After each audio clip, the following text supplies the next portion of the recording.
আরামবাগে আসছেন বিজেপি নেতা বিপ্লব দেব, যিনি ত্রিপুরার মুখ্যমন্ত্রী, এবং তিনি যখন আসছেন তখন তার এই আশা নিয়ে আরামবাগে রাজনৈতিক একটা চর্চা শুরু হয়েছে বিভিন্ন দলের মধ্যে, বিশেষ করে শাসক এবং বিরোধীদের মধ্যে, যে এই বিপ্লব দেব আশাটা কতটা তাৎপর্যপূর্ণ আরামবাগের লোকসভা নির্বাচনে। কারণ সেরকম একটা নেতা, যথেষ্টই পরিচিত নেতা এবং খুব আগ্রাসী নেতা, ওর অ্যাগ্রেসিভ অনেকে বলেন, যে ত্রিপুরার মুখ্যমন্ত্রী হয়ে তিনি যেভাবে যে ভূমিকা তিনি দেখিয়েছেন, তাকে আনা আরামবাগের মতো জায়গায়। আরামবাগের রাজনৈতিক লড়াইটাও কিন্তু খুব টাফ, আরামবাগের রাজনৈতিক ক্ষেত্রটা অনেক টাফ এবং খুবই চর্চিত একটা জায়গা। আরামবাগ এমন একটা জায়গা যেখানকার রাজনৈতিক নির্বাচন ইত্যাদি নিয়ে দেশের বুকেও আলোচনা হয়। সেই জায়গায় বিপ্লব দেবকে বিজেপি যে আনছে, তাতে কতটা তাৎপর্যপূর্ণ। আমার সঙ্গে কথা বলার জন্য চর্চায় আমরা থাকবো। আমার সঙ্গে এই মুহূর্তে ফোন লাইনে রয়েছেন আর্থিক লিপির এডিটর দেবাংশু চক্রবর্তী। দেবাংশু, সেটা হচ্ছে যে কি মনে হচ্ছে বিপ্লব দেবকে আনা কতটা তাৎপর্যপূর্ণ আসন্ন লোকসভা নির্বাচনে? হ্যাঁ, আসলে আরামবাগ, তুমি যদি লক্ষ্য রাখো যে আরামবাগ সাব ডিভিশনে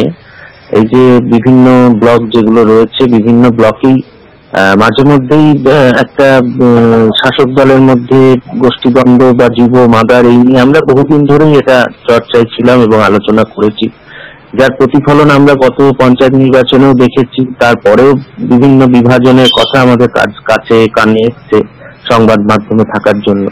তো এই জায়গাটাকে এনকাশ করতে চাইছে বিজেপি নেতারা। আরামবাগ সাংগঠনিক জেলা যেটা রয়েছে বিজেপির, সেই সাংগঠনিক জেলার নেতৃত্বদের কাছ থেকে আমরা বারবার ইঙ্গিত পেয়েছি যে কোনো বড় সভা হলে আরামবাগে যদি জনসভা করা সম্ভব হয় লোকসভা ভোটের আগে, এবং তারা করতে সেটা বদ্ধপরিকর, এরকম মনোভাবও আমরা দেখেছি। সেক্ষেত্রে বিক্ষুব্ধ তৃণমূলের শাসক দলের মানে যেটা মাদার লবি বা যেটা মেইন যে অফিসিয়াল লবি, সেই অফিসিয়াল লবির বিরুদ্ধে যারা বিভিন্ন সময় মত পোষণ করেছেন, বিভিন্ন ভাবে তারা মনে করেছেন যে তারা প্রতারিত হয়েছেন, তারা ঠিক মতো আসন পাননি, কেউ হয়তো ঠিক মতো পদ পাননি, কেউ হয়তো মর্যাদা পাননি, সাংগঠনিক জায়গায় তাদের ঠাঁই হয়নি, এরকম বহু নেতা কর্মী সমর্থক রয়েছেন যারা ভেবেছেন যে আমরা একটা অন্য প্রধান বিরোধী দল হিসেবে, যেহেতু এখন বিজেপি উঠে আসছে বা বারবারই তারা সামনে আসছে এবং তাদের লড়াইটা অত্যন্ত চোখে পড়ছে আমাদের, যে শাসক দলের বিরুদ্ধে বিজেপির কর্মসূচিগুলো যেন প্রায় সমানে সমানে টক্কর দিতে চাইছে। সেক্ষেত্রে বিজেপি চেয়েছিল যে এমন কোন হেভিওয়েট নেতা, তুমি জানো বিপ্লব দেব একজন অত্যন্ত বিতর্কিত একজন ব্যক্তি, এবং তার মন্তব্য শুধু রাজ্য জুড়ে নয় সারা দেশ জুড়ে তার বিভিন্ন মন্তব্য এক এক সময় তোলপাড় ফেলেছে, এবং তিনি যুব প্রতিনিধি একজন। বিজেপির যে যুব প্রতি যে আকর্ষণ, বিজেপি যে একবারে যুবক যুবতীদের বা এই যে প্ল্যাটফর্মটা, এই প্ল্যাটফর্মটাকে বিজেপি প্রত্যেক জায়গায় ব্যবহার করেছে, পশ্চিমবঙ্গেও করতে চাইছে, এবং তার আইকন হিসেবে চাইছে যে বিপ্লব দেব যদি আসেন, তার যে বক্তৃতা, যে ভাষণ, তার যে একবারে তাদের যুবকদের কাছে পৌঁছে যাওয়ার মতো যে ভাষায় তিনি কথা বলেন, যুবক যুবতীদের কাছে পৌঁছে যাওয়ার মতো,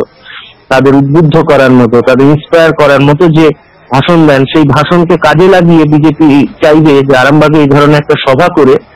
এই জায়গাটা বুঝিয়ে দিতে যে আরামবাগ সাংগঠনিক জেলা, যেটা বিজেপি বলছে তাদের সাংগঠনিক যে ভাগ বন্টন,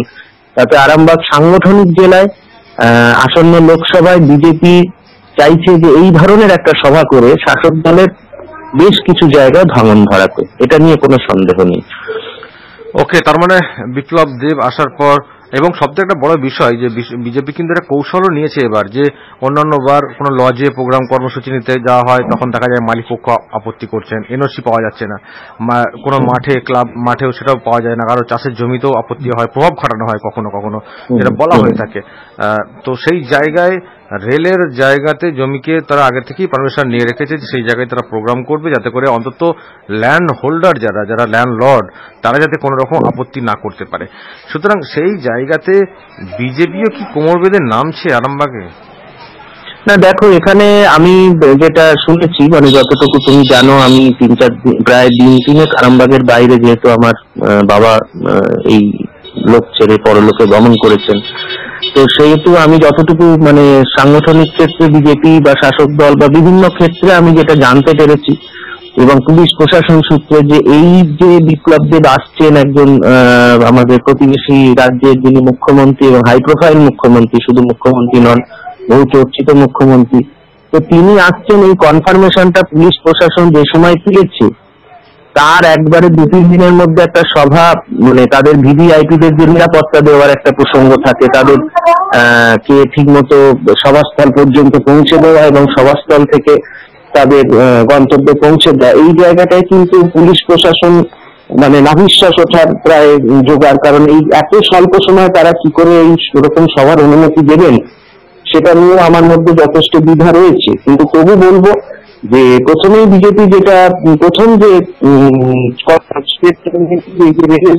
সভা করা হয়তো তার বিপ্লব দেবের তুলনায় হয়তো জমি এটা ছোট, মানে জায়গাটা খুব একটা তুমি জানো খুব একটা বড় নয়,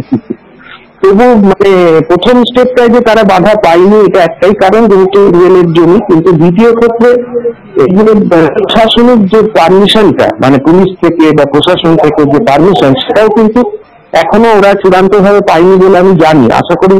ওরা সেটা নিয়ে ভাবছেন এবং আমার শেষ মুহূর্তে কথাও হয়েছে বিজেপি নেতৃত্বের সাথে যে তারা এই রাতের মধ্যেই সেটা চূড়ান্ত করে ফেলবেন। এবং যদি তাই হয় তাহলে কালকে অধীর আগ্রহে অপেক্ষা প্রত্যেকেই, যেটা রাজনীতিবিদ থেকে শুরু করে, রাজনৈতিক ব্যক্তিত্ব থেকে শুরু করে বিরোধী বা সাংবাদিক মহল বা যারাই বলো, প্রত্যেকেই একটাই তাকিয়ে আছেন যে এখানে সভা কিভাবে শান্তিপূর্ণ ভাবে হয়, নাকি কোনো গন্ডগোল হয়, নাকি কোনো বাধার সম্মুখীন হতে হয় বিরোধীদের, বা নিশ্চিত ভাবেই সভা হলো, হয়তো সেভাবে সভা